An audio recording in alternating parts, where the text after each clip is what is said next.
কুঁদরি দিয়ে আমরা নানান রকম সবজি বানাই, তাই আজ ভাবছি কুঁদরির ভর্তা বানাবো। ভাজিও খুব ভালো হয়, রুটির সাথে ভালো লাগে, কিন্তু ভাত দিয়ে খেতে ভর্তাটা বেশি ভালো লাগে। সেই জন্য প্রথমে আমি কুঁদরিটাকে এইভাবে পাতলা পাতলা করে কেটে নিয়েছি। তারপরে মিক্সিতে সেটা পেস্ট করে নেব। পেস্ট ঠিক না, মানে ঘুরিয়ে নেব যাতে দানাদার থাকে।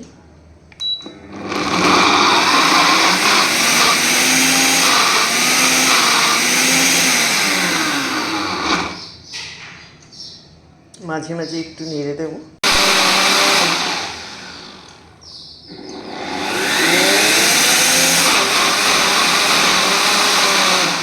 কুঁদরির ভর্তাটা আমি নিরামিষ করছি, কোনো রকম পেঁয়াজ রসুন দেব না। সেই জন্য আমি এটা প্রথমে মিক্সিতে বানিয়ে নিয়েছি, পেস্ট করে নিয়েছি। এবার খোলাতে আমি দিয়ে দেবো একটা তেজপাতা, 4টে এলাচ, একটু জিরে আর দারচিনি, এবং তার সাথে দিয়ে দেব সামান্য পরিমাণ সর্ষের তেল।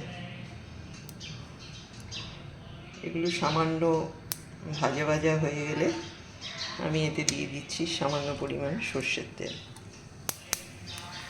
ব্যাস এইটুকুই।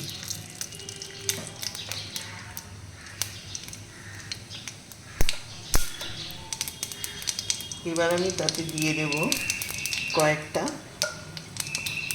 সেদ্ধ করা ছোলার ডাল। আমি আগে থেকে সেদ্ধ করে রেখেছি,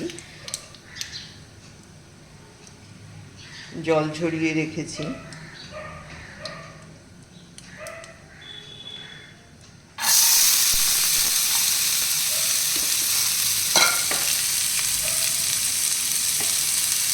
এইবার নাড়াচাড়া করে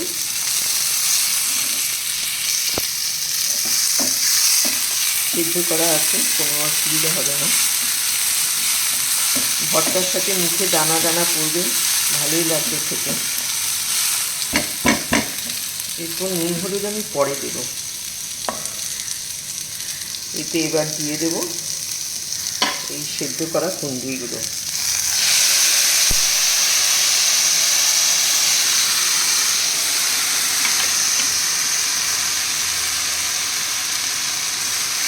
এবার স্বাদ অনুযায়ী দেব নুন হলুদ,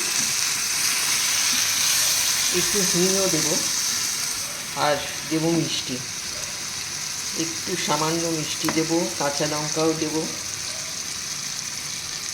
আর নামাবার আগে ভাবছি একটু ঘি ছড়িয়ে দেব, একটু অন্য স্বাদের হবে।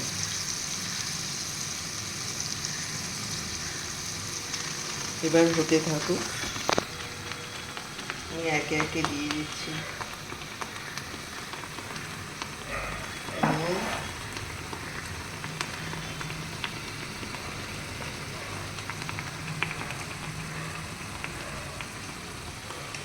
বেশি দেব না, যদি আবার বেশি হয়ে যায়।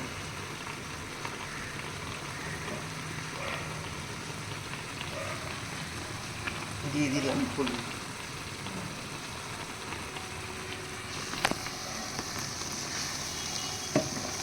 এবার হাই ফ্লেমে আমি নাড়াচাড়া করবো যতক্ষণ পর্যন্ত না এটা শুকিয়ে ভাজা ভাজা হয়ে যাচ্ছে।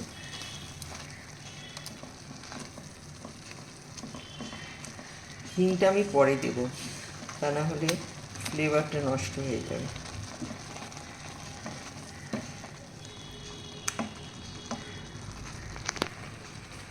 এবার আমি তাতে দিয়ে দেবো কয়েকটা কাঁচা লঙ্কা।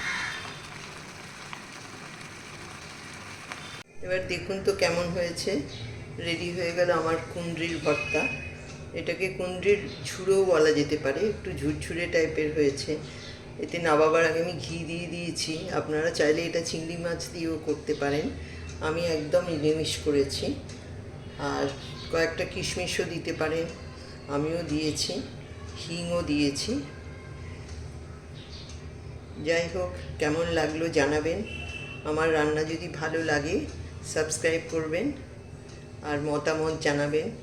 আর এও জানাবেন কুঁদরি আপনারা আর কিভাবে রান্না করেন, তাহলে আমিও করতে পারি আপনাদের মতো। ভালো থাকবেন সবাই।